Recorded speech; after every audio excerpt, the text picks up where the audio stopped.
नमस्कार। आज के इस लेक्चर में हम एक बहुत ही heated topic insurgency north east को देखने वाले।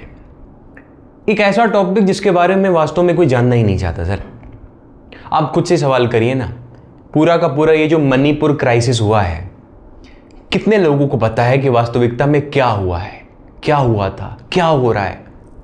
इल्ले सर मतलब भी नहीं है, हम जानना ही नहीं चाहते।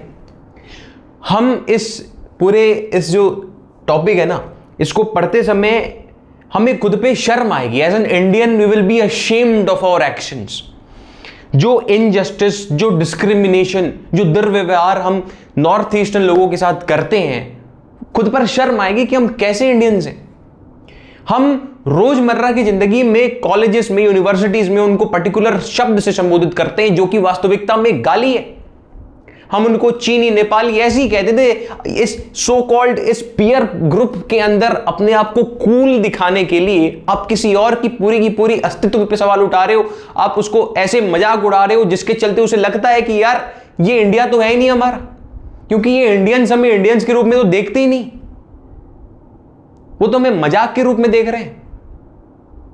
आप जब उनसे कहते हो कि ये तुम्हारी आंख क्यों छोटी है, वो कभी कहते हैं कि तुम अंधेरे में दिखाई क्यों नहीं देते? आप जब उनसे कहते हो कि तेरी दाढ़ी क्यों नहीं आती, तू लड़का है कि लड़की, कुछ समझ ही नहीं आता, वो कहते हैं कभी कि तू बाल की दुकान क्यों है, भालू है कि शरीर है साला, कुछ समझ ही नहीं आता? कभी कहते हैं क्या? नहीं ना। हम उनकी लुक्स पर, हम उनकी क्लोथिंग्स पर, हम उनकी लाइफस्टाइल पर, ये लिविंग टुगेदर स्टेटस पर सवाल उठाते। In fact on the other hand खुद तड़प रहे हो कि सर लिविंग टुगेदर स्टेटस, लेकिन सवाल उठाएंगे ना, वो तो कहते हैं ना कि इंसान खुद के लिए वकील, दूसरे के लिए जज हो जाता है, वो चीज ठीक है। ये जो सो कॉल्ड मर्द हैं इंडिया के, ठीक है, सो कॉल्ड वाले, ये सेंट्रल इंडिया के, नॉर्दर्न इंडिया के, वो इन नॉर्थ ईस्टर्न वुमेन्स को एज एन ऑब्जेक्ट देखते, ऑब्जेक्टिफाई करते, केवल एज अ बॉडी देख रहे हैं। I have hardly seen these mens respecting them, hardly. मैं खुद एक बुद्धिस्ट स्कूल से पढ़ा हूं 11th एंड 12th में, और उस बुद्धिस्ट स्कूल के अंदर मेजॉरिटी ऑफ द जो स्टूडेंट्स थे वो नॉर्थ ईस्ट के थे। और वहां के, अब सोचिए, जिस स्कूल में मेजॉरिटी ही जो स्कूल ही बुद्धिस्ट है और मेजॉरिटी वहां पर नॉर्थ ईस्ट है, बाकी सारे उस स्टेट के स्कूलों के मुताबिक, वहां के जो लोकल स्टूडेंट्स हैं, क्योंकि वो स्कूल किसी और स्टेट के अंदर था, वो कुल्लम कुल्ला उनको पर्टिकुलर शब्द से कुल्लम कुल्ला, मतलब क्या मैं क्या कहूं यार।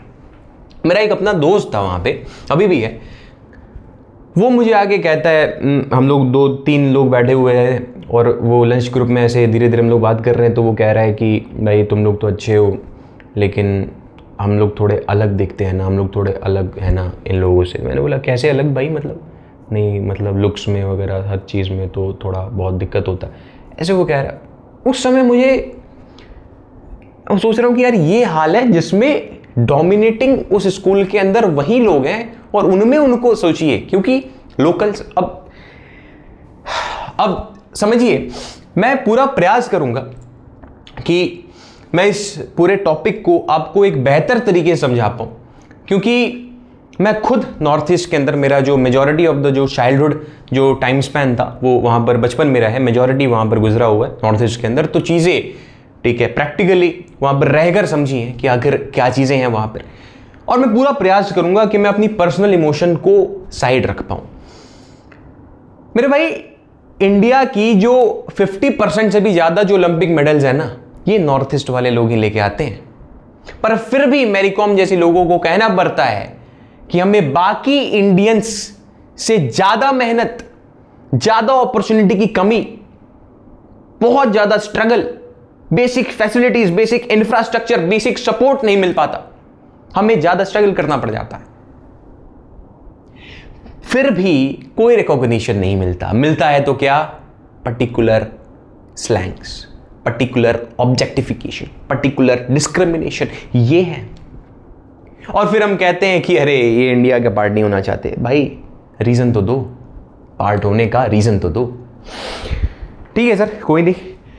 जैसा कि हम चीज़ों को समझते हैं, पर्टिकुलर एक फ्रेमवर्क होता है हमारे चीज़ों को समझने के, अगर आप पहले से बने हुए हैं तो कोई दिक्कत नहीं है अगर पहली बार भी आप लेक्चर को देख रहे हैं। पहले हम छोटा सा एक बेसिक इन्फो रहेगा सर, हमारा छोटा सा बेसिक इन्फो रहेगा हमारा। एक और बात हमें हमारी लाइफस्टाइल, हमारे लुक और हमारे कपड़े, हमारे रहन सहन और हमारा लैंग्वेज सही लगता है और उनका अजीब लगता है। हमें खुद का चेहरा अच्छा लगता है, नॉर्मल लगता है, उनका चेहरा अब नॉर्मल लगता है। हमें खुद का लैंग्वेज नॉर्मल लगता है, उनका एबनॉर्मल।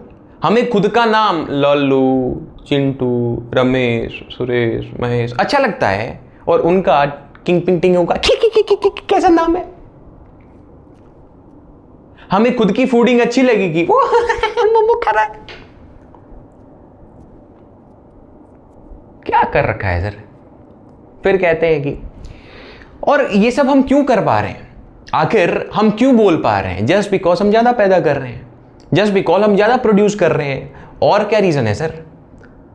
आवाजें क्यों सुन पा रहे हैं सब कोई? हमारी ही ज्यादा चर चर चर क्यों आवाजें सब कोई गूंज रही हैं? क्योंकि ज्यादा है पॉपुलेशन में, ज्यादा प्रोड्यूस कर रहे हैं तो बोल पा रहे हैं, वो नहीं है तो नहीं बोल पा रहे हैं। अब आप समझिए चीजों को, मैं पूरा प्रयास करूंगा पर्सनली, मुझे अब नहीं आएगी। चलो बेसिक इन्फो मेरे भाई, आप एक किसी ग्रेट मैन का नाम बता दो ना, नॉर्थ ईस्ट का, आप किसी एक ग्रेट मैन का नाम बता दो।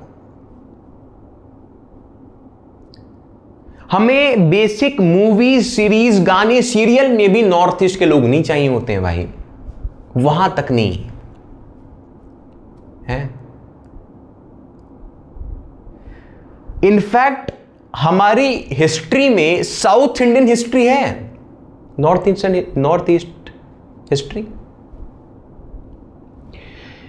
पहले भाई अगर आपको कनेक्ट ही करना है ना, तो बेसिक इन्फो ये आपके सिलेबस का पार्ट है भाई। बेसिक इन्फो अब छोटा सा मैं आपको टास्क देना चाहता हूं मेरे भाई। 7 सिस्टर्स का तो नाम सुना ही होगा आपने। कई लोगों को तो लगता है कि सिक्किम भी नॉर्थ ईस्ट में, ठीक है कोई दिक्कत नहीं है, वो हो सकता है, कोई समस्या है। सिक्किम नॉर्थ ईस्ट में होता है, 7 स्टेट्स हैं नॉर्थ ईस्ट में। इन 7 के नाम लिख देना यार, ठीक है। अगर आपको थोड़ा सा लगा थोड़ा सा सुन के कि हाँ यार, नाम लिख दो यार, स्टेट के नाम अपनी कॉपी में। यहां पे कैसे लिखे? और किस साल में वो बना?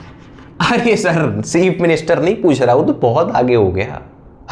कैपिटल, अरे बाप रे बाप, इतना तो लिखो, ये तो लिख दो कैपिटल फेस्ट। हमें तो सर उनकी फेस्टिवल तक नहीं पता, लेकिन हम चाहेंगे जरूर कि हमारी वाली सारी फेस्टिवल मनाओ। उनका सिलेबस में नहीं होता ना, तो हम ये तक नहीं जानते कि उनके कौन कौन से फेस्टिवल होते हैं, कौन सी क्लासिकल डांस, वो तो सिलेबस में रट लिया बस। ये मैं बेसिक इन्फो के रूप में आपको एक टास्क देना चाहूंगा, ये आपके सिलेबस में है।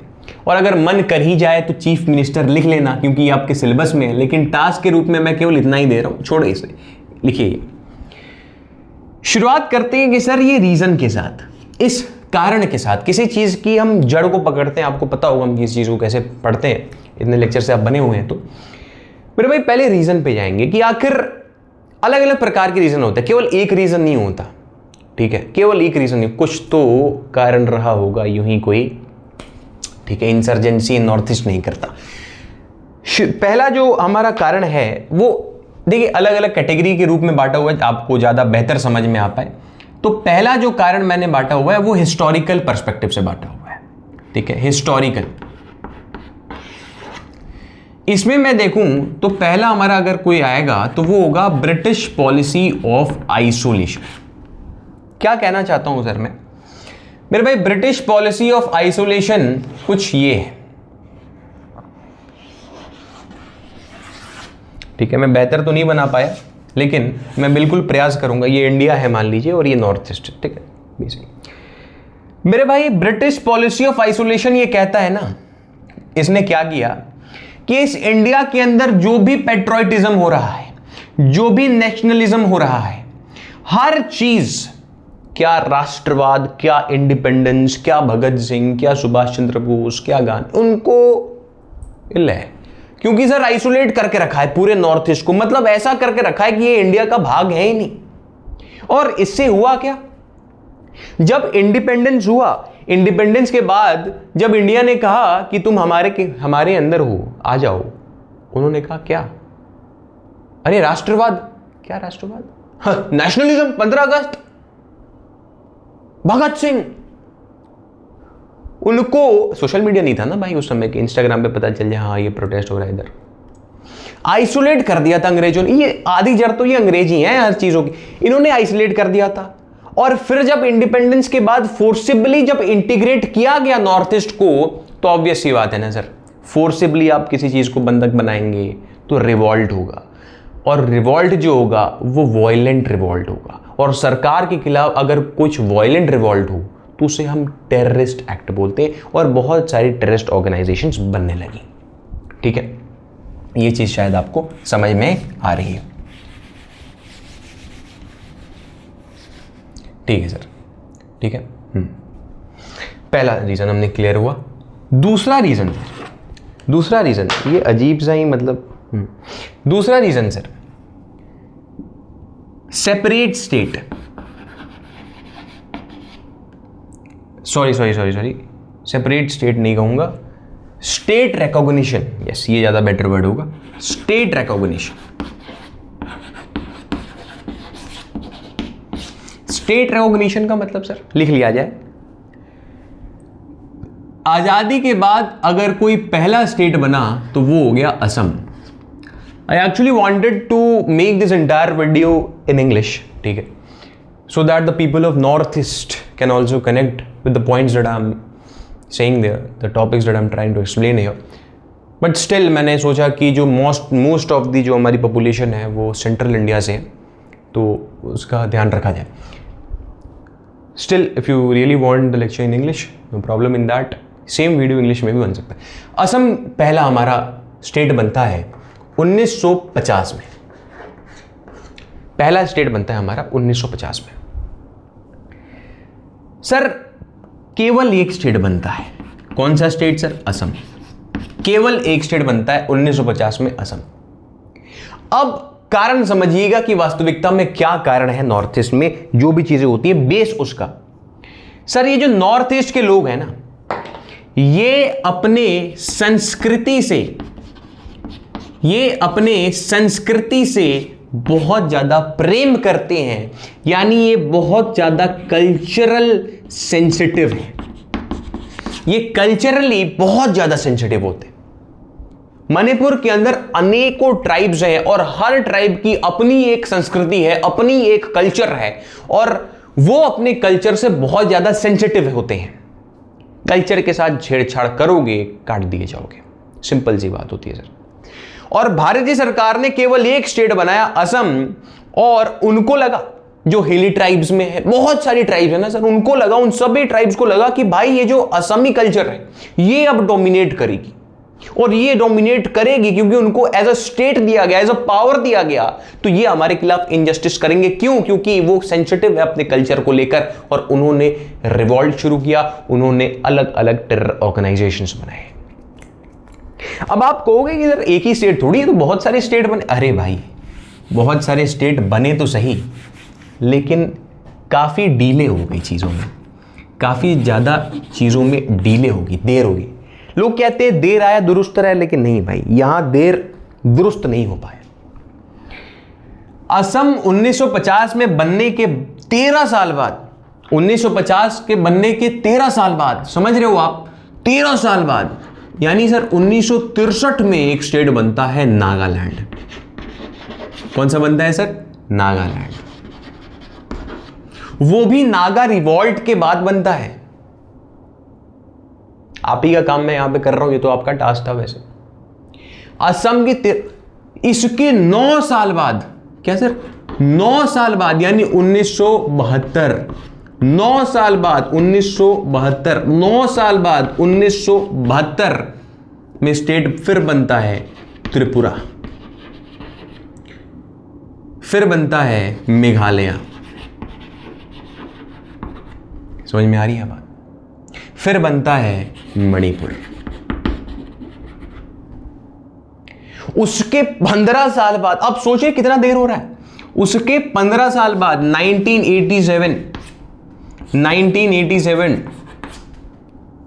1987 में कौन बनता है सर? अरुणाचल प्रदेश, मिजोरम। सिक्किम नहीं होता नॉर्थ ईस्ट के अंदर, वो ठीक है।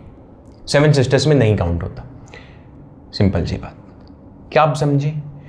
अब ये डिले हो गया। इस डिले में रहते रहते मतलब एक एक करके स्टेट आ रहा है, 10 साल, 15 साल, 9 साल। उनको लग रहा है कि भाई मतलब एक स्टेट आ रहा है, अब लग रहा है कि केवल इनको पावर है, कल्चरल सेंसिटिव टेररिस्ट ऑर्गेनाइजेशन बनते गए। मेरे भाई ये हाल है ना नॉर्थ ईस्ट का। एक समय पे ये था 400 से ज्यादा टेरर ऑर्गेनाइजेशंस थे नॉर्थ ईस्ट के अंदर। मतलब हर मोहल्ले के अंदर एक तरीके से, हर गांव में एक, मतलब हर ट्राइब ही मतलब उठा के रखा है उसने बंदूक।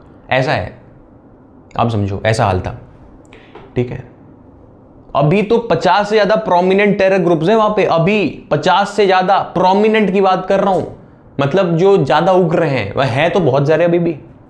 108 तो उस समय थे। ठीक है, 400 से अधिक भाई, मैं आप समझो, मतलब काउंटिंग नहीं है इतनी सारे। तो आपको समझ में आई, देर हो गई। और देर केवल इतनी नहीं हुई, केवल ये इतने पे खुश थोड़ी हैं। अब मणिपुर बन गया तो अब इनको मेती लैंड, कुकी लैंड चाहिए। ये पूरा का पूरा जो मणिपुर क्राइसिस है ना, इस केस स्टडी के अंदर देखेंगे। प्रयास तो रहेगा कि खत्म करे, लेकिन मुझे लगता नहीं है, जैसे विस्तार से मैं बता पा रहा हूं चीजों को, समय लगेगा। तो देखा जाए ये इस लेक्चर में होता है, यानी वरना हम चीजों को समय देंगे, इसको अगले लेक्चर में शिफ्ट कर देंगे, क्योंकि ये एक बहुत ज्यादा भारी टॉपिक है और इस भारीपन के चलते हम बाकी टॉपिक को छोड़ नहीं सकते, वो भी बहुत बेस बनते हैं। ठीक है, तो गुड पर गुड बढ़ा जाए। आपको समझ में आया? ठीक है, असम में इनको भी, ठीक है, मेघालय की बात करें, मेघालय कहाँ गया, मेघालय की बात करें तो इनको भी खासी लैंड, समझ रहे हैं आप, गारो लैंड। असम की बात करें तो बोडो लैंड। मतलब अलग अलग मांगे इनकी, क्या आप समझ पा रहे? मतलब एक पे ये खुश नहीं है, समझ रहे हैं क्या? ठीक है, ये सारी समस्याएं। तीसरे पॉइंट पे बढ़ते हैं सर। ये हम हिस्ट्री की बात देख रहे हैं। तीसरा जो पॉइंट है वो ये कहता है कि जो प्रिंसली स्टेट के जो लीडर्स थे, ये जो प्रिंसली स्टेट के जो लीडर्स थे, इन्होंने कंस्पायर किया। ठीक है, क्योंकि इनको इंडिया के साथ रखा दिया गया। अब इनको इंडिया से आजादी चाहिए, इंडिपेंडेंस चाहिए, तो इन्होंने बांग्लादेश, भूटान के साथ कंस्पायर करना शुरू किया भारत से आजाद होने के लिए। ठीक है, और उसके चलते इस टेरर एक्ट को, इस टेररिज्म को और बढ़ावा मिला, एक कैटलिस्ट की तरह काम होना शुरू हो गया। मेरे भाई असम को अहम कहते थे, असम को अहम कहते थे। ठीक है, उस समय मेरे भाई त्रिपुरा को त्रिपुरी कहते थे, त्रिपुरी, त्रिपुरी प्रिंसली स्टेट। और मणिपुर को मैती प्रिंसली स्टेट बोलते थे। ठीक है, मणिपुर। तो इन लोगों ने बांग्लादेश और कहीं ना कहीं चाइना के साथ कंस्पायर करना शुरू किया। नागालैंड और मिजोरम ने, समझिएगा ढंग से, मिशनरीज के साथ कंस्पायर करना शुरू किया, कंस्पायर किया, क्योंकि 90% यहां पे जो मेजॉरिटी थी पॉपुलेशन की वो क्रिश्चियंस की थी। समझ में आ गया? क्यों समझ में आ गया होगा आपको। उनको India as a Hindu majority country दिखता था, जहां पर वो खुद को एक माइनॉरिटी समझते थे, और और उनको लगता था कि इंडिया हरदम हमारे खिलाफ इनजस्टिस करेगा क्योंकि हम माइनॉरिटीज हैं। लेकिन रियलिटी क्या है? रियलिटी क्या है? इंडिया में माइनॉरिटीज को ज्यादा प्रिविलेज दिया गया। प्रयास है भाई, रिजर्वेशन, अब कहां मुंह खुलवाएंगे आप? हाँ, जनरल रिजर्वेशन कुछ याद आया क्या? आया ना? तो किसको रिजर्वेशन मिला है भाई? लेकिन ये अब समझ में आ रहा है तो गलत है ना? हाँ, लेकिन इन्होंने मिशनरीज के साथ कंस्पायर करके इंडिपेंडेंस के लिए अपना टेररिस्ट ऑर्गेनाइजेशन बनाया। समझ रहे हैं आप? नागा रिवोल्ट सबसे पुराना, अगर कोई टेररिस्ट ऑर्गेनाइजेशन अगर है, सबसे पहला अगर कोई है तो नागा रिवोल्ट से ही। ठीक है, नॉर्थ ईस्ट के अंदर। समझ रहे हैं आप? अब इस पे पता नहीं क्यों आ रहा है, एक कैजुअल बैठने वाले टीचर हैं, ठीक है, यूपीएससी के फील्ड में कैजुअली बैठते हैं वो, उनकी एक प्रोपेगेंडा है। देखो, अपनी प्रोपेगेंडा को ऐसा फैक्ट के नाम पे वो नहीं करना चाहिए। अपनी प्रोपेगेंडा को आप बड़े आदमी बन जाते हैं, आपकी ज़्यादा लोग सुनने लगते हैं, तो आप कुछ भी कहते हैं तो फिर समझ रहे, आप प्रोपेगेंडा मत फैलाइए ना। मैं कहना चाहता हूँ, तो जो कैजुअली बैठते हैं भाई साहब, उनके हिसाब से ये जो ईडब्ल्यूएस है ना, ईडब्ल्यूएस समझते हैं आप, एक रिजर्वेशन होती है, economically weaker section people of the society. जो इकोनॉमिकली वीकर सेक्शन में है, जो लोग इकोनॉमिकली वीक हैं, उनके लिए ये रिजर्वेशन दी जाती है। अब उन भाई साहब के हिसाब से जो जनरल कैटेगरी के लोग हैं, उनके उसमें क्या बोलते हैं, उनको बढ़ावा, ये जनरल कैटेगरी की ये रिजर्वेशन है उनके हिसाब से, ये जनरल कैटेगरी को बढ़ावा देने के लिए ये रिजर्वेशन है ईडब्ल्यूएस। अब उन्होंने तो बोल दिया, लोगों ने मान लिया। फैक्ट पे आते हैं, लॉजिस्टिकली समझना चाहिए। मैं भी बोलूं तो आप ऐसे मानो मत, फैक्ट देखो कि आखिर है क्या। मेरे भाई, जो आदमी ओबीसी कैटेगरी में जिसने रिजर्वेशन लिया, जिसने एससी एसटी कैटेगरी में रिजर्वेशन लिया, जिसने पीडब्ल्यूडी कैटेगरी में रिजर्वेशन लिया उसने रिजर्वेशन, ठीक है, भले कोई ओबीसी का है, वो 10 करोड़ छाप रहा है महीने के सालाना, रिजर्वेशन वो भी लेता है। एससी एसटी है, उसके घर परिवार में सब कोई, अब मैं ये मतलब गलत हो जाएगा फिर, मतलब ये तो हो जाएगा कि ये तो रिजर्वेशन के खिलाफ वो कर, भाई नहीं, रियलिटी में बता रहा हूँ। एससी ये सारी रिजर्वेशन ठीक है, अच्छी चीज़ बुरी चीज़, उसमें हम नहीं जा रहे हैं। अभी हम इस वाली चीज़ पे आ रहे हैं जिसमें हमने ये माइनॉरिटीज़ वाली बात पे आ गई थी, पता नहीं क्यों दिमाग में आ रहा है, मन कर रहा है कह दिया जाए। एससी एसटी ने अपना लिया, भले कोई प्रिविलेज्ड है अनप्रिविलेज्ड है, सबको एससी एसटी मिल रहा है रिजर्वेशन, पीडब्ल्यूडी तो उसकी बात ही क्या किया है।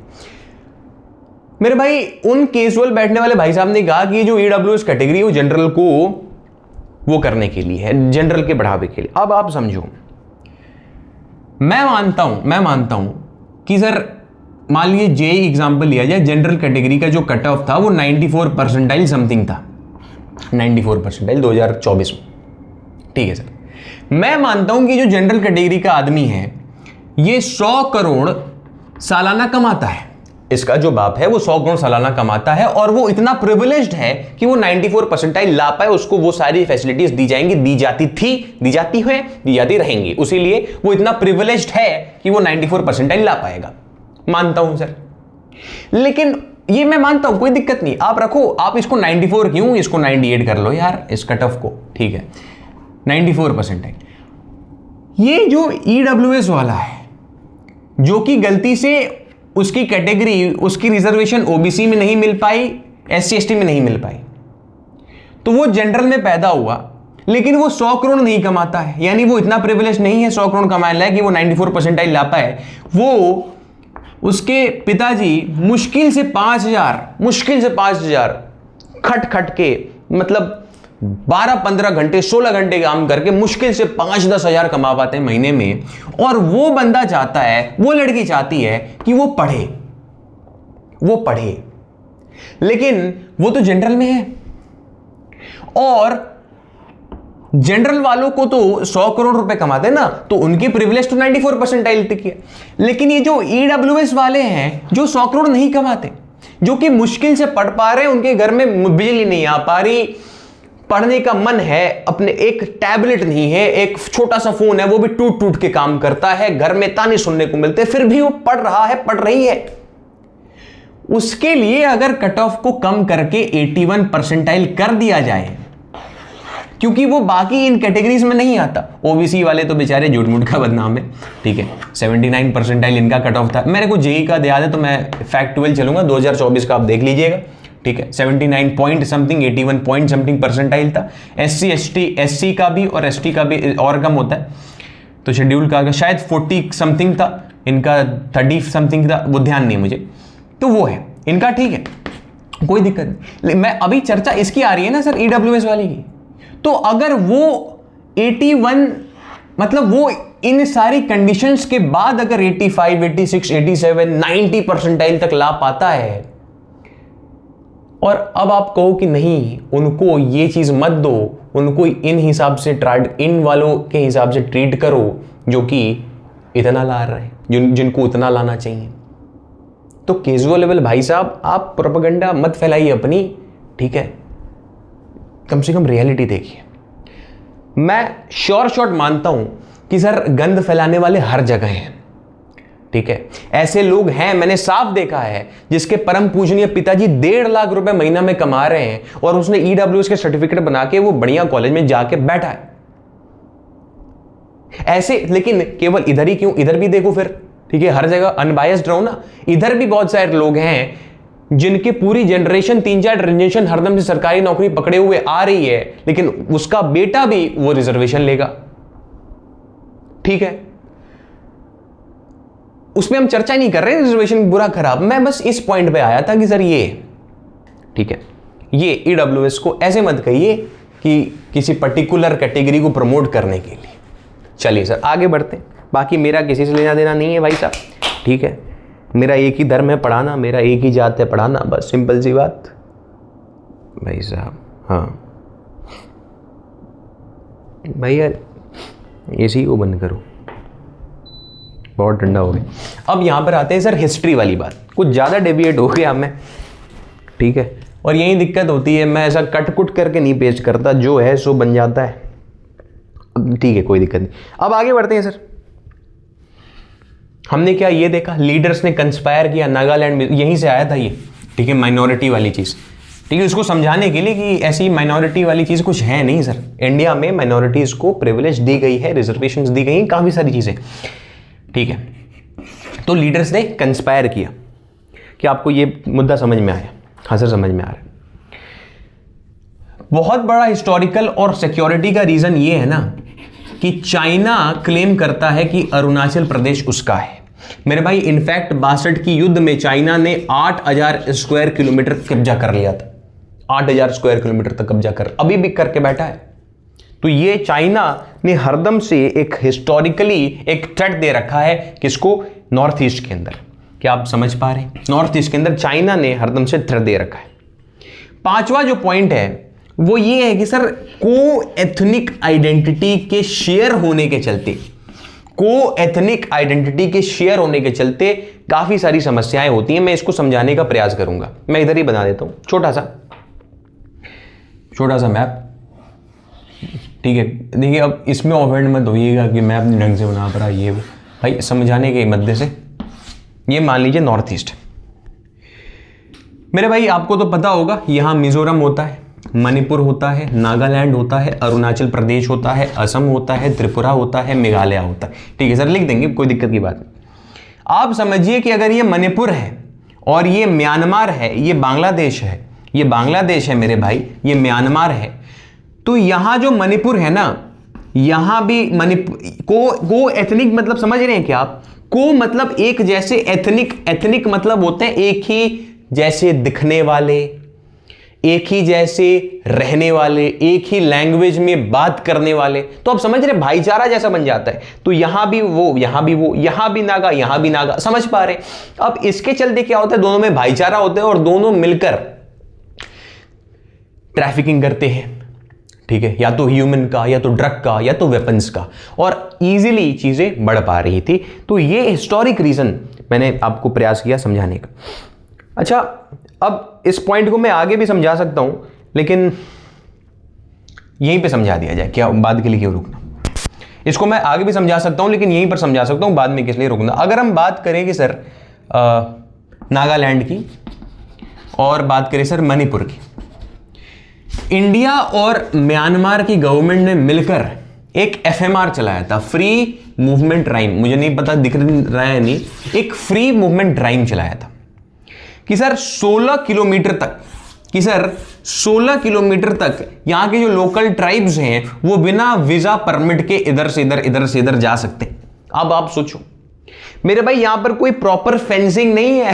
आप सोच रहे थे क्या ऐसा कोई बॉर्डर यहां पे फेंसिंग नहीं? वो तो अभी कुछ दिन पहले शुरुआत हुई है चीजों की, और शुरुआत भी होगी तो बन नहीं पाएगी। मैं प्रैक्टिकली बता रहा हूं, इतनी खतरनाक ज्योग्राफिकल कंडीशन है ना, अभी हम रीजन में वो भी आएंगे। पहाड़ है, ठीक है, वो हिली ट्राइब्स है, बहुत ज्यादा क्रिटिकल ज्योग्राफिकल कंडीशन है वहां पर। कहां जाकर आप खंबे गाड़ोगे? और वहां जब खंबे गाड़ने शुरू करते हैं तो जमीन पे लेट जाते हैं ऐसे लोग, छाती में गाड़ो मेरे, जिंदा गाड़ दो मेरे, ये हाल होता है सर। अब गाड़ोगे जिंदा? अब बताओ। तो ये समस्या है, और इसीलिए फ्री मूवमेंट ड्राइव चलाया था, जो कि हमारे जो होम मिनिस्टर हैं अमित शाह जी, उन्होंने इसको सस्पेंड कर दिया आफ्टर मणिपुर क्राइसिस। बहुत बड़ी क्राइसिस है भाई, इसको सस्पेंड किया गया था, लेकिन उस समय तक था। तो उस कारणवश को एथनिक एक्टिविटी के रहने के चलते और फ्री मूवमेंट ड्राइव के चलते, आप समझो ना, कश्मीर, भारत और पाकिस्तान में प्रॉपर फेंसिंग है, उसके बाद इतनी सारी चीजें हो जा रही हैं। यहां पर फेंसिंग नहीं है, लोग आ जा रहे हैं, वीजा की जरूरत नहीं है, कितनी खतरनाक चीजें हो सकती। और उसी कारण से हुई थी, उसी क्राइसिस आ पाया, उसी क्राइसिस, वही तो रीजन बता रहा हूं मैं, समझ रहे हैं आप? तो इसके चलते बहुत आराम से, और इसी के चलते ये जो मणिपुर क्राइसिस में कुकी आर्मी आ पाई थी, मणिपुर के अंदर कुकी आर्मी आ पाई थी, और बहुत गंदी चीजें, बहुत गंदी चीजें हुई थी वहां पे, समझ रहे हैं आप? तो को एथनिक आइडेंटिटी हमारा 5वां पॉइंट है। ये हमने कहीं ना कहीं हिस्टोरिकल रीजन समझा अभी, हिस्टोरिकल रीजन समझा अभी। आपको ये क्लियर हुआ होगा, अगर आपके मन में ये सवाल आता होगा कि क्या इतने से हो जाएगा? मेरे भाई, आप आंसर में 150 ही 200 वर्ड लिखोगे ना। अभी तो हमने इतनी खाली हिस्टोरिकल चीज समझी, हिस्टोरिकल रीजन समझी, अभी हम जियोग्राफिकल रीजन पे आएंगे। ठीक है सर, जियोग्राफिकल रीजन पे आगे बढ़ते हैं।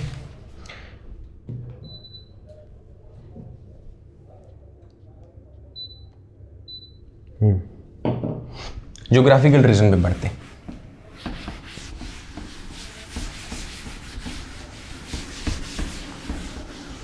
सर, जो जियोग्राफिकल रीजन है ना, इसको थोड़ा ढंग से समझिएगा।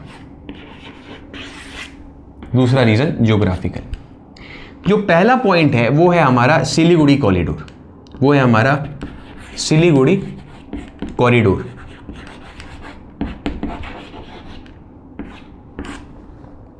फिर से एक बार शायद मैप बनाने की जरूरत पड़ेगी।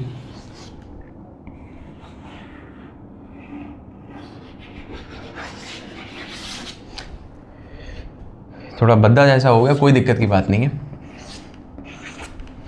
मेरे भाई। यहां पर डोकलाम है,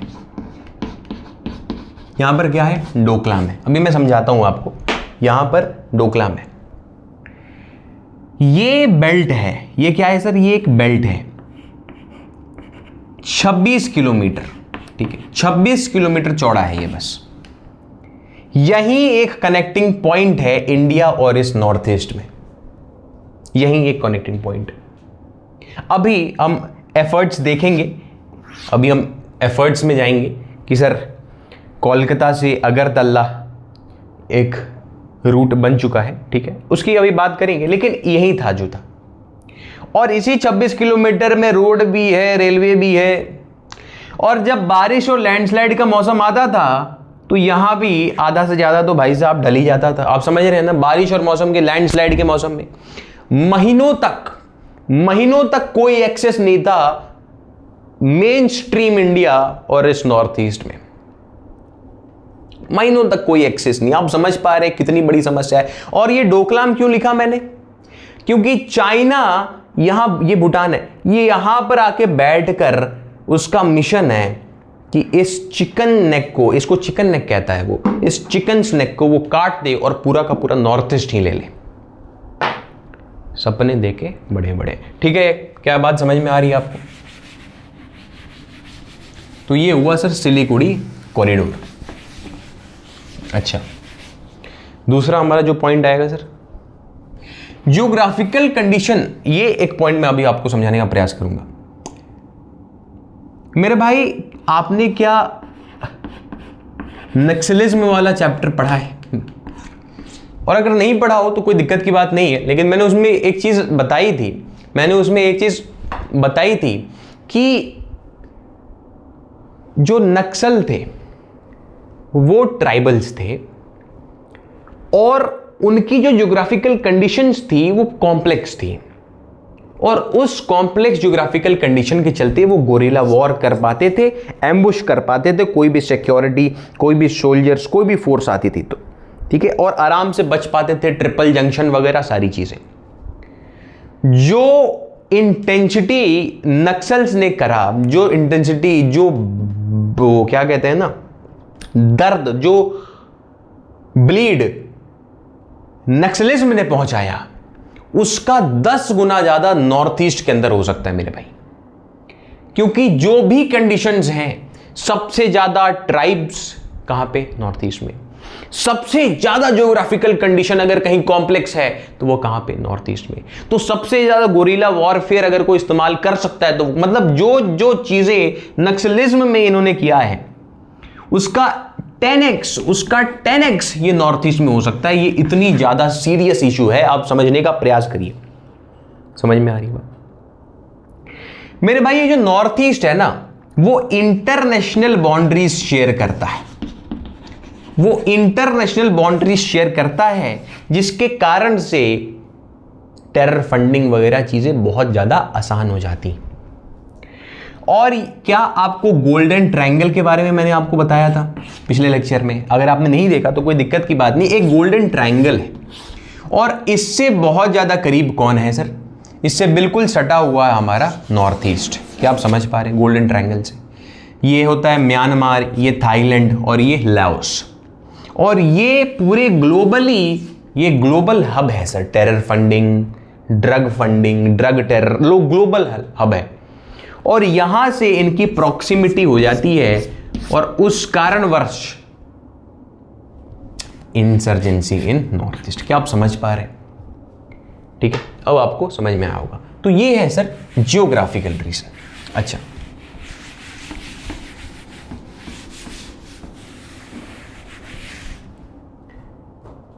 अब जो होगा वो होगा सोशियो कल्चरल। अब जो होगा वो होगा सोशियो कल्चरल। इसको समझने का प्रयास करते हैं सर। मेरे भाई 5 B's, इसको थोड़ा ऐसे में समझाता हूं। 5 B's ने 3S को डिस्ट्रॉय कर दिया। ये 5 B's कौन है? भूटान, बांग्लादेश, बर्मा, वेस्ट बंगाल, बिहार। यस, इसको केवल, और ये 3S कौन है सर? 3 सा कौन है? सत्ता, पावर, संसाधन, रिसोर्सेस, संस्कृति।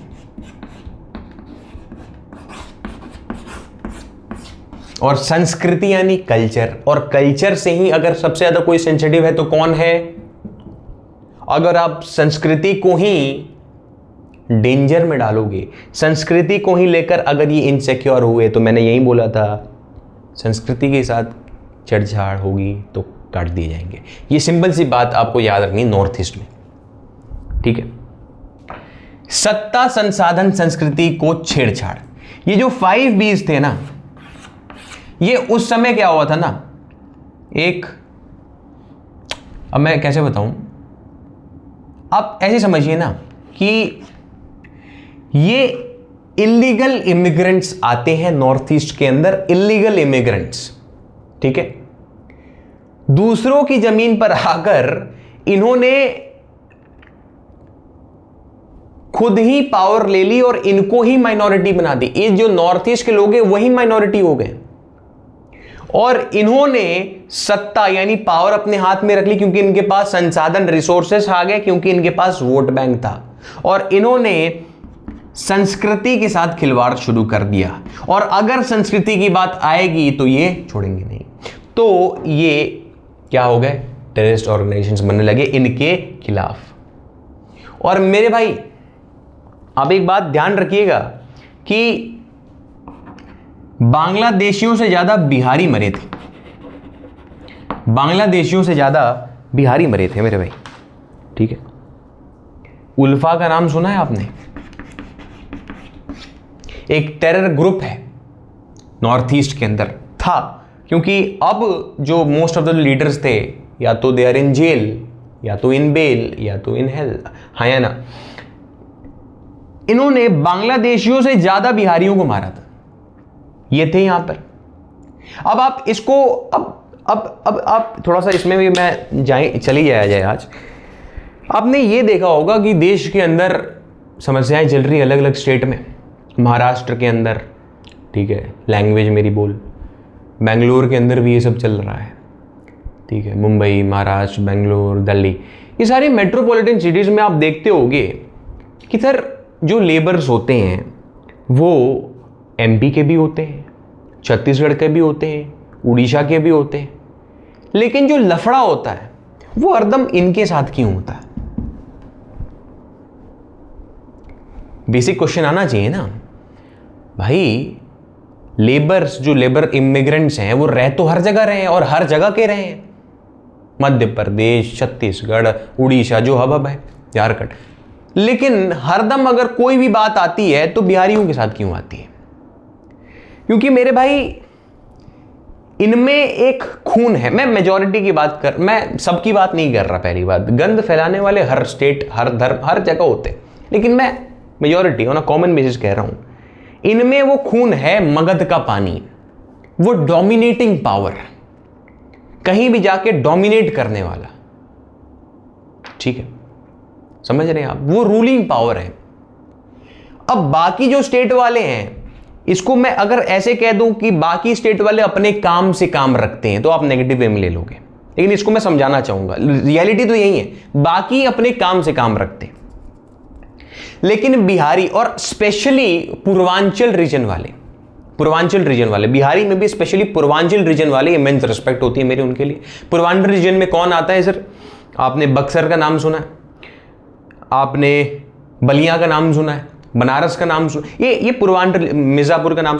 तो बिहारी और पूर्वांचल रीजन के जो होते हैं, यानी सर ईस्टर्न यूपी कहीं ना कहीं, और बिहार का भी वेस्ट पार्ट जो मिक्स होता है उसको पूर्वांचल बोलते हैं, और बिहार, इन ये जो है ना, वो जहां जाते हैं वैसा नहीं बनते, जहां जाते हैं वहां के लोगों को अपने जैसा बना देते हैं। यस।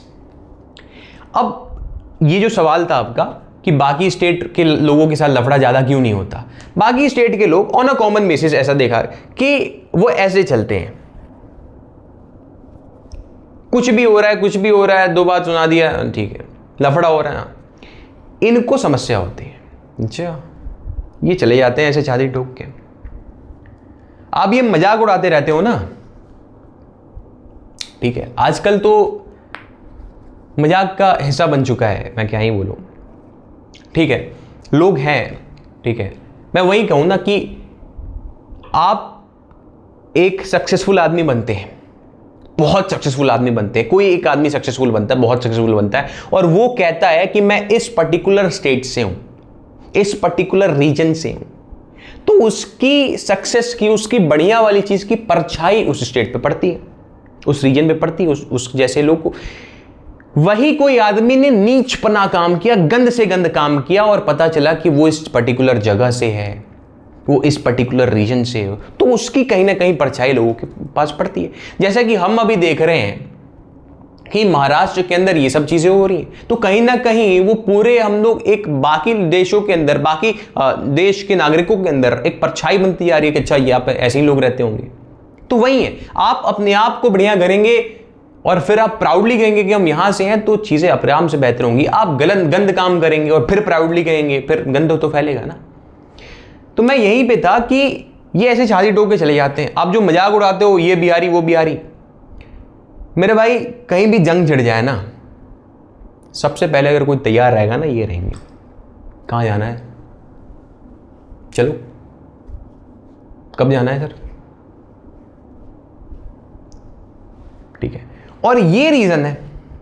तो इन्होंने क्या किया, उसके अंदर जो बेसिक चीजें चल रही थी, टेररिस्ट ऑर्गेनाइजेशन चल रही थी, वहां पर इंटरेस्ट डालना शुरू कर दिया कि कोई चीजें थोड़ी गलत हो रही हैं, ठीक है। बाकी लोग निकल ले रहे हैं कि चलो हमको काम से काम है, ये बोल रहे हैं ए कहां, हाँ बोल बा, ये वाली चीज़, ठीक है। ये रीज़न था कि उल्फा ने उन 1960s की बात चल रही है, इसमें बांग्लादेश से ज़्यादा बिहारियों को मारा था। तो आपको समझ में आ रहा है ये 5Bs और 3S। अरे आप ऐसे समझो ना यार कि घर में नई बहू आती है तो सास को समस्या होती है या नहीं होती है। तो नई जब बहू आएगी तो सत्ता की लड़ाई चलेगी कि अब बहू का चलेगा या सास का, हाँ या ना। संपत्ति वाली चीज, संसाधन वाली चीज, हाँ या ना। और संस्कृति, ये तो बात ही पलट दी भाई। हमारी संस्कृति कैसी होती है ये सुन दो। तो संस्कृति पे इशू आएगा तो समस्या होगी, और समस्या होगी तो फुटवारा होगा, घर में बंटवारा होने लगता है, आया ना।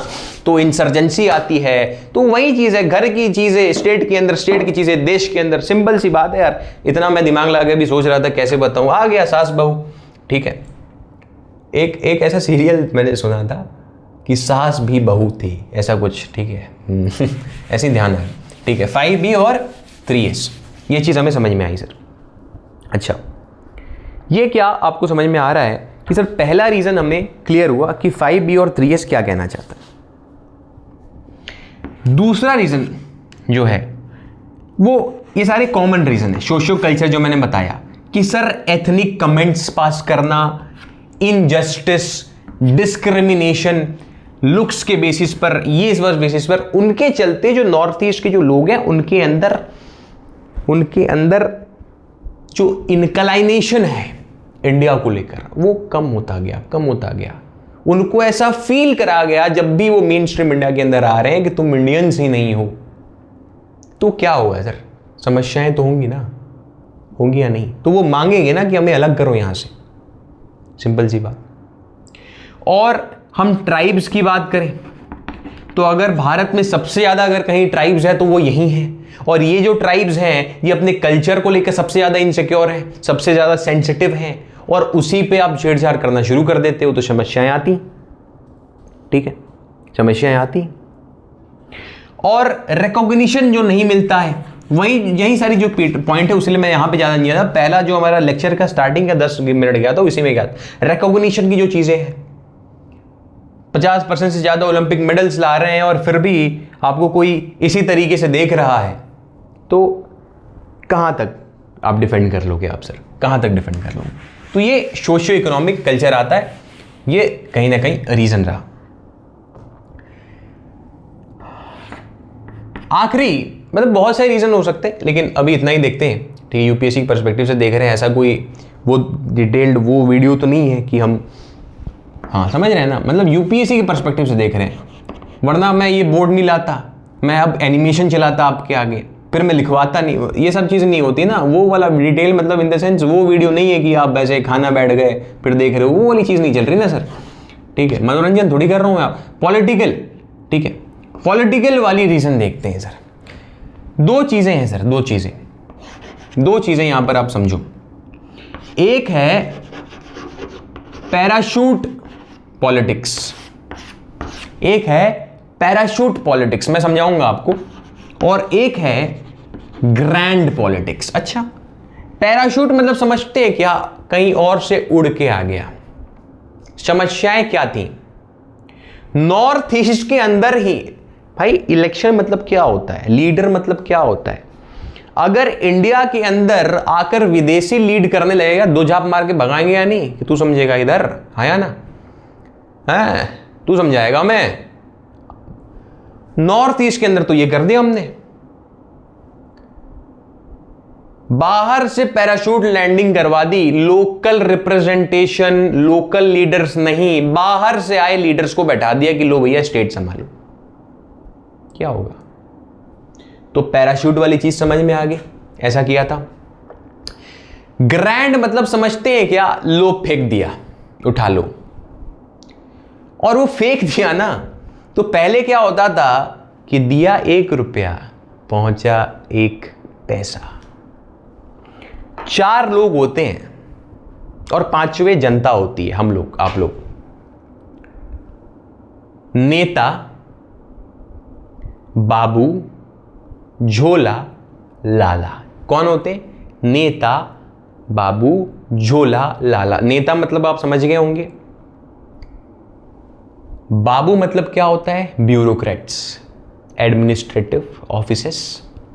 झोला मतलब क्या होते हैं? फंड्स वाले, एनजीओज। और लाला मतलब ठेकेदार, कॉन्ट्रैक्ट्स इनको मिलता है, ठीक है, वो बिग कॉरपोरेट्स, अंबानी अडानी। इन चार लोगों के बीच सब कुछ हो जाता है, ये पेट भर लेते हैं। और जनता को क्या मिलता है? आप समझ रहे होंगे अब चीज़ों को। निकला तो ग्रैंड चीज़ है, ये इशू थी।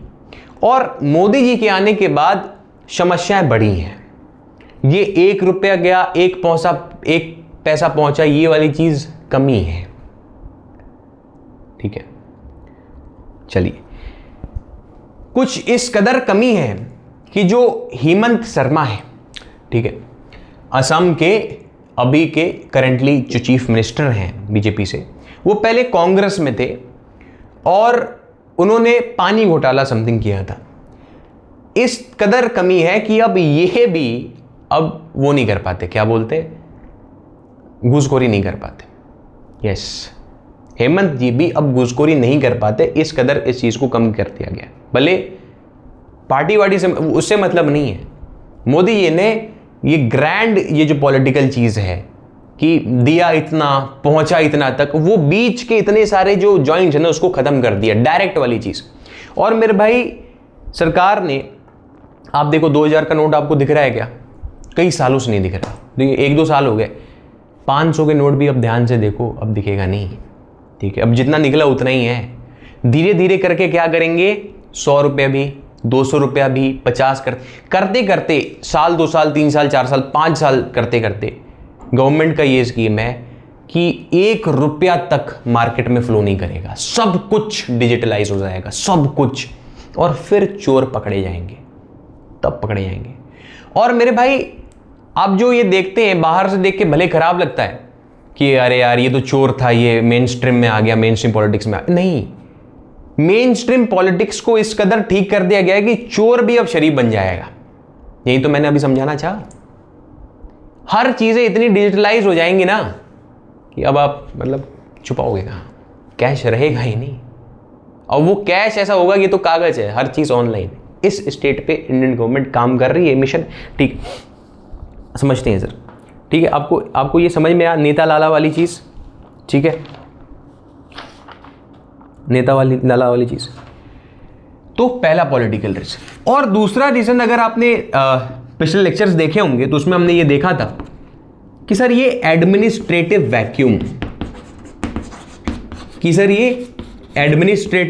वैक्यूम, क्या मतलब हुआ सर ये एडमिनिस्ट्रेटिव वैक्यूम का? मैं बस देखूं कि मैं बस बोले जा रहा हूं, हवा में लेक्चर चल रहा है सर। क्या मतलब हुआ सर ये एडमिनिस्ट्रेटिव वैक्यूम का? एक कहानी मैंने आपको बताई थी कि एक गांव में 70 साल बाद पहली बार बिजली आती है और वहां पर कलेक्टर साहिबा होती हैं, आईएएस ऑफिसर एक होती हैं, और वो बिजली लाती हैं।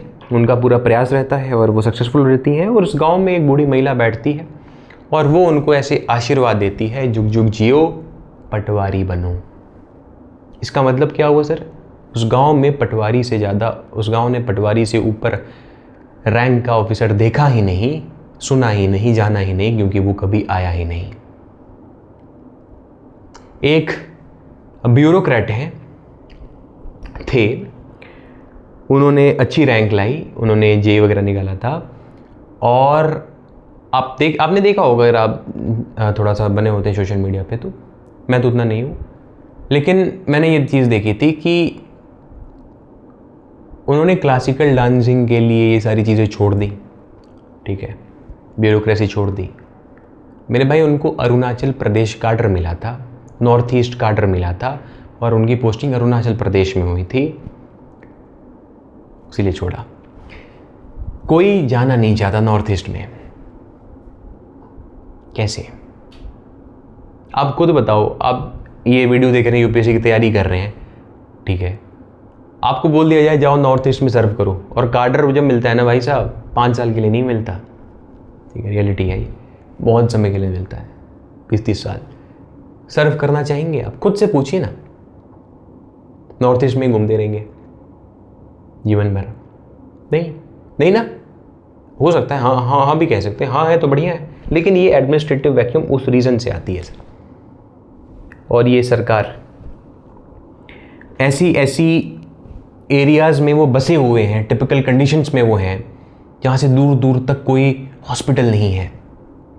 ठीक, आप कहोगे कि ऐसी जगह गए हैं क्यों? भाई घर है भाई उनका, ठीक है, 30-40 किलोमीटर तक कोई हॉस्पिटल नहीं है, जाने के लिए नदी पार कर रहे पेशेंट को टांग कर, वीडियो आपने देखी होंगी। ये सारी चीज़ें हो रही हैं, तब इस प्रताड़ना के बाद आदमी के पास और कुछ बचता नहीं है सर। ठीक है, ये हमने बात समझा सर सोशो इकोनॉमिक वाली चीज़ पे। ठीक है, समझ में आया क्या अच्छे से? आया ना? ठीक है सर। अब जो हम पॉइंट डिस्कस करेंगे वो होगा एफर्ट्स।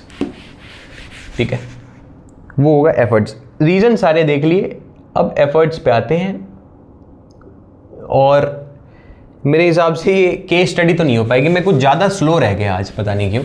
मैंने देखा, अपने आप को नोटिस किया, मैंने बहुत ज़्यादा बकैती की है आज। इतना मैं करता नहीं हूँ कभी, पता नहीं क्यों है सर। यहाँ आ जाते हैं, ठीक है। और आप ये भी बताइएगा कि ये बोर्ड सही है या फिर वाइट बोर्ड ही ठीक है? ठीक है, वाइट बोर्ड ही ठीक था या फिर यही ठीक है? बताइएगा ज़रूर। एक्सपेरिमेंट है भाई, किया हमने। एफर्ट्स पे आते हैं, ठीक है। वैसे तो सरकार ने बहुत सारे एफर्ट्स लिए हैं, लेकिन मोटा मोटी बात को हम डिस्कस करना चाहेंगे। सबसे पहला हमारा कॉन्स्टिट्यूशनल एफर्ट होगा, या तो कॉन्स्टिट्यूशनल कह लो या लीगल कह लो। क्या है सर? Schedule 6, schedule 8।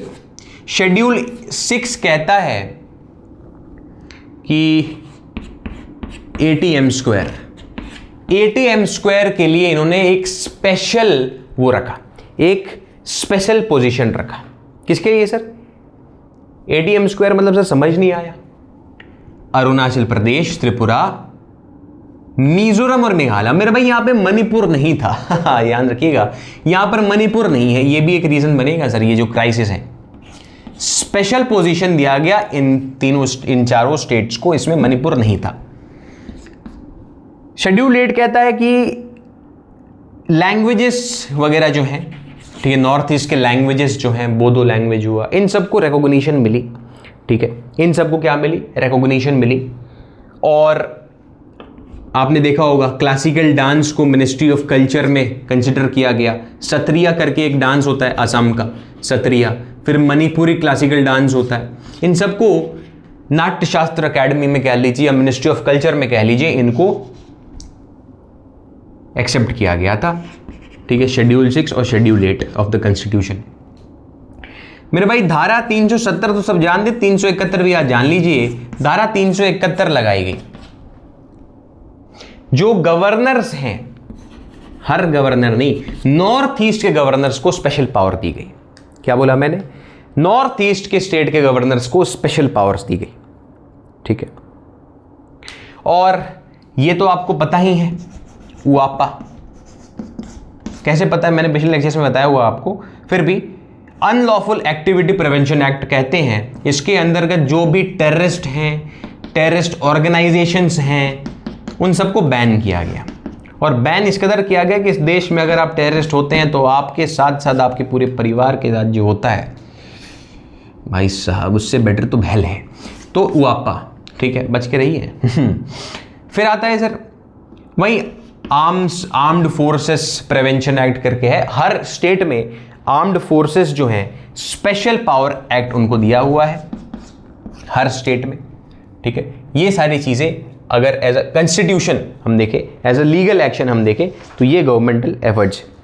अच्छा सर, मिटाने वाला कपड़ा कहाँ गया भाई साहब? ठीक है,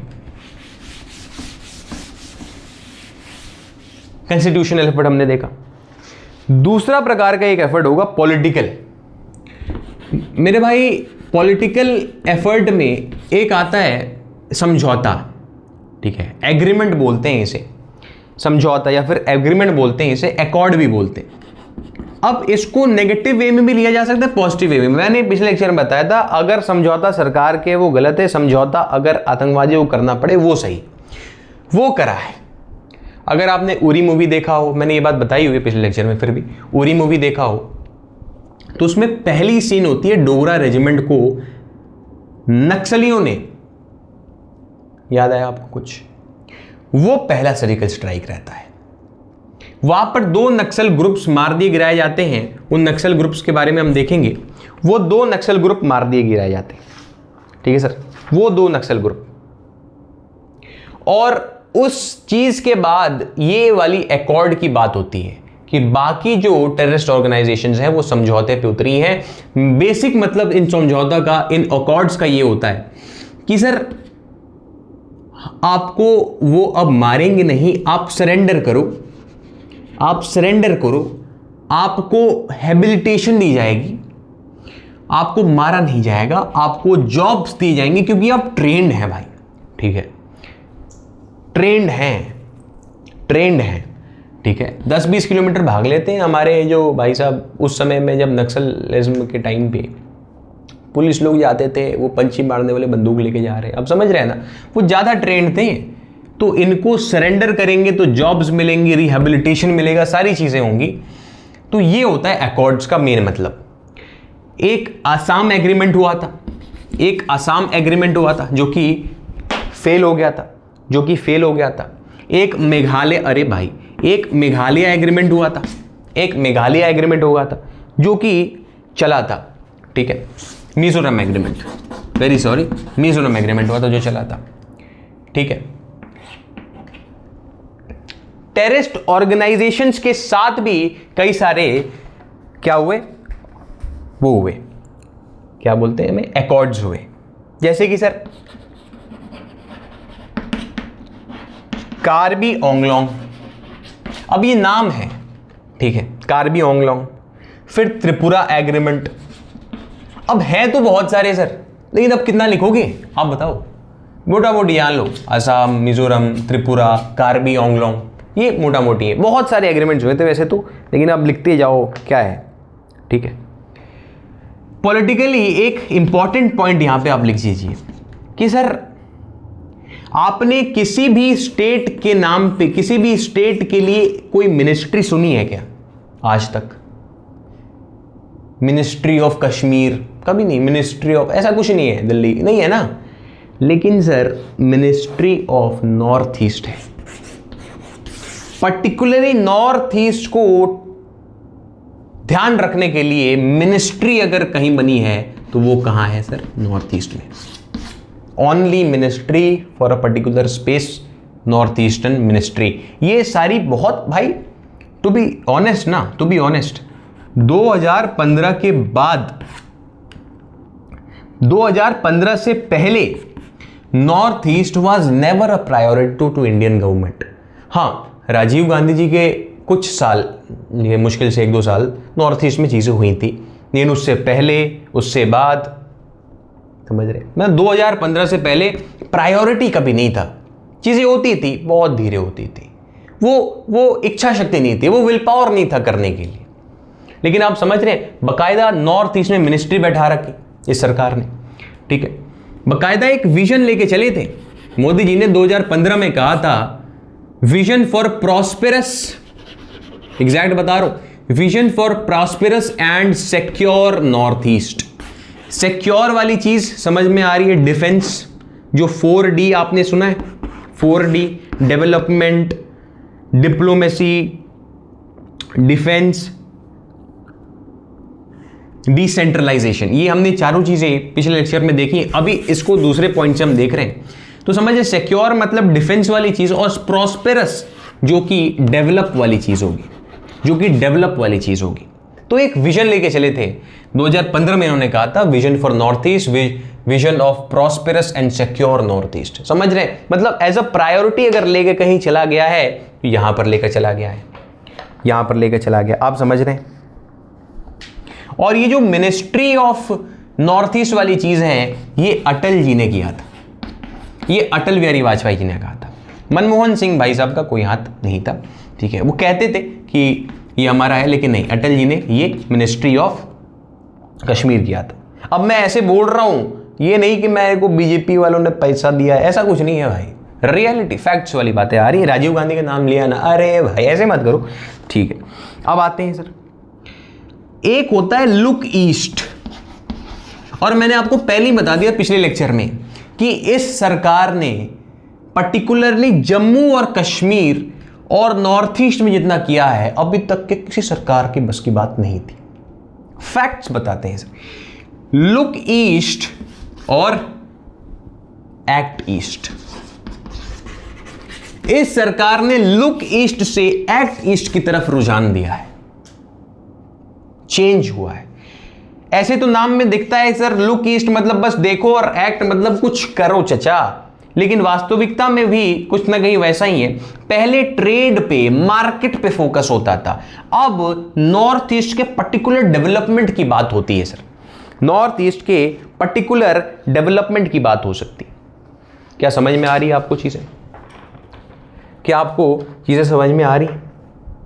तो ये कहीं ना कहीं पॉलिटिकल वाली चीज हमने समझी। अब सर डिफेंस वाली चीज भी समझ लेते हैं और जल्दी से इस चैप्टर को खत्म करते हैं। डिफेंस वाली चीज में जो हम देखेंगे वो है सर कि अलग अलग जो आर्मी है, भूटान आर्मी, बांग्लादेश आर्मी, उनकी मदद लेके, म्यांमार आर्मी, उनकी मदद लेके हमने जॉइंट ऑपरेशंस किए हैं। इस टेरर जो है नॉर्थ ईस्ट के अंदर जो बड़ा, उसको टैकल करने के लिए जॉइंट ऑपरेशंस किए हैं, जॉइंट ऑप्स किए हैं। हमने इंटेलिजेंस की शेयरिंग की है सर, हमने इंटेलिजेंस की शेयरिंग की, ठीक है। हमने क्या किया? इंटेलिजेंस की शेयरिंग की, मतलब कुछ तुम देखो कुछ हम देखें। क्या आप समझ रहे हो चीजों को? बकायदा डेडिकेटेड फोर्सेस नॉर्थ ईस्ट के अंदर हैं।